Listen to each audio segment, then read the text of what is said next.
Hi everybody, it's Allison from Sewing in Trifocals, and I am videotaping this or video recording this with my smartphone because my regular camcorder fell off the tripod onto the tile floor, and somehow it came loose, and several of the settings have jiggled loose, and the tape it keeps making the camcorder want to eject it, so I have to take it into the repair. I don't think it's a total loss, but I wanted to show what I'm working on, and because I had promised to do on my next video a swirl skirt, and that's exactly what I'm doing.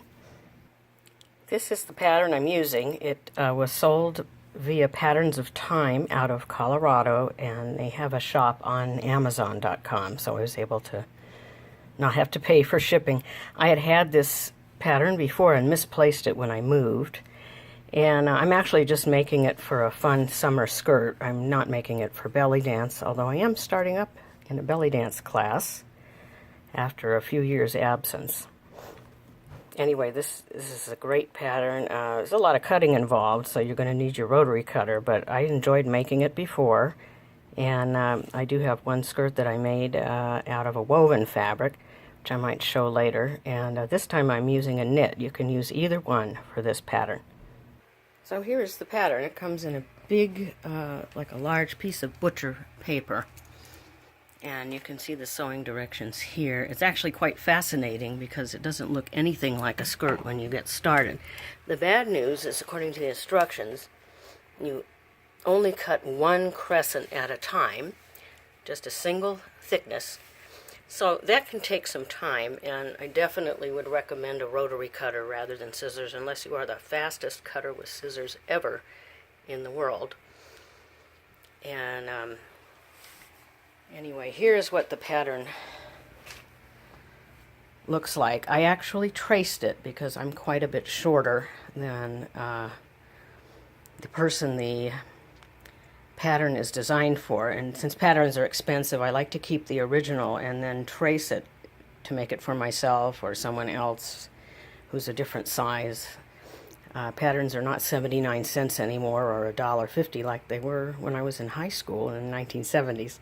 So here on my bed, it's kind of a little bit hard to see, but this is the master pattern piece. After I traced it, I did shorten it. I think maybe by a total of, gosh, it's about 6 inches actually, yeah. There are two places to lengthen and shorten it, I believe. Yeah, this, you can see this purple line. I actually wound up tracing the pattern by halves because I was doing it on a table. But this was one of the lengthen and shorten lines, and there was another one up towards the top. And then I used dressmaker's curve to make sure that the curve was smooth and that the original crescent shape was more or less like what it shows on the pattern.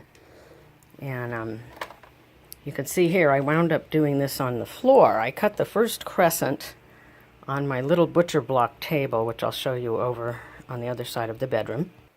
Here is my tiny little butcher block table, and I wound up having to turn the pattern every which way to cut it, but it worked out very well with my rotary cutter.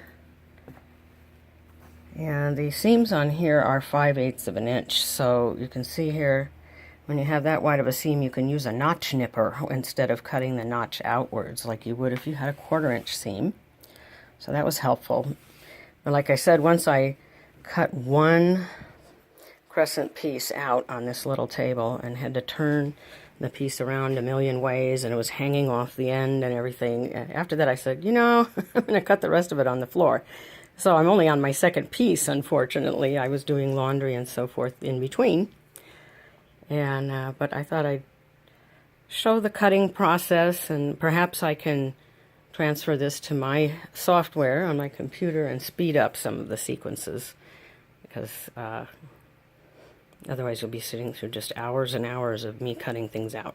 Anyway, just wanted to share with you where I'm at, and I'm going to get back to cutting now. And as soon as my camcorder is repaired, the quality of my videos will go up a little bit. Although I have to say the phone takes pretty nice video as well. One thing I did want to show you is that the instructions are very, very specific. You'll be able to see here, these arrows are the directions you need to sew. And when you see down at this corner, you start sewing at this corner and sew upwards.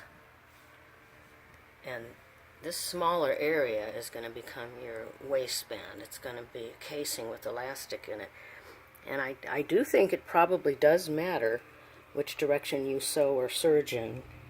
And it would make the garment come out better if you do follow the directions. You'll see here, they want you to baste the skirt sections together, 4 sections at a time. And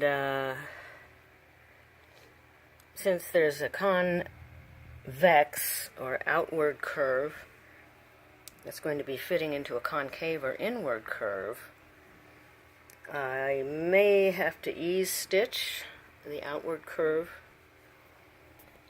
with my regular sewing machine, and I'll follow the directions for ease stitching for knits, which I have in a book about sewing knits that's in the Singer series. Anyway, I may have to ease stitch the larger curve to fit into the smaller inward curve. And after you do the casing, you'll see here, this is misspelled, but it says allow the skirt to hang for 2 or 3 days before you hem it. And then you do about a 5/8 of an inch hem. And as I mentioned, I did do this before, and it was actually a lot of fun. It's a little bit time consuming, but I found it really fun.